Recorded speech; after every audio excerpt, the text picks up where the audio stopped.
Male reproductive system के अंदर testis मौजूद होते हैं जहां स्पर्म्स बनते हैं। मेल्स लाखों की तादाद में स्पर्म्स प्रोड्यूस करते हैं। फीमेल रिप्रोडक्टिव सिस्टम के अंदर दो ओवरीज मौजूद होती हैं जहां इमेच्योर एग्स मौजूद होते हैं। फीमेल्स के अंदर हर मंथ एक रिप्रोडक्टिव साइकिल चलता है जिसे मेंस्ट्रुअल साइकिल कहते हैं। यह साइकिल तकरीबन 28 दिनों का होता है।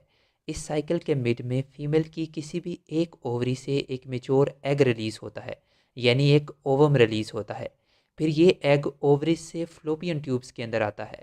इस अमल को ओव्यूलेशन कहते हैं।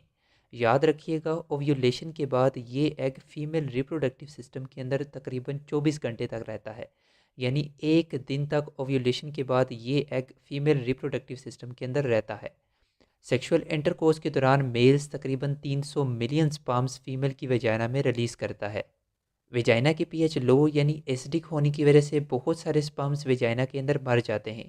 बचने वाले स्पर्म्स फीमेल रिप्रोडक्टिव सिस्टम के अंदर आगे हरकत करते हुए फ्लोपियन ट्यूब्स के अंदर आते हैं।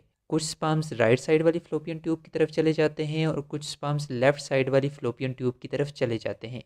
याद रखिएगा, ये स्पर्म्स तकरीबन 5 दिनों तक फीमेल रिप्रोडक्टिव सिस्टम के अंदर ज़िंदा रह सकते हैं। 5 दिनों के बाद इन स्पर्म्स की डेथ हो जाती है। इसके बाद जब स्पर्म्स फ्लोपियन ट्यूब की तरफ आगे हरकत करते हैं, तो अगर स्पर्म्स को फ्लोपियन ट्यूब के अंदर एग मिल जाए तो उन स्पर्म्स में से कोई एक स्पर्म उस एग के साथ फ्यूज़ करता है और जाइगोट बनता है। ये जाइगोट एक ही सेल होता है जो कि डिवाइड करके एम्ब्रियो बनाता है।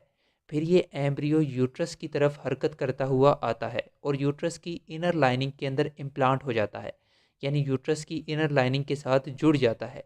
और अगले 9 महीने ये एम्ब्रियो यूट्रस से ही खुराक लेता है और ग्रो करता है।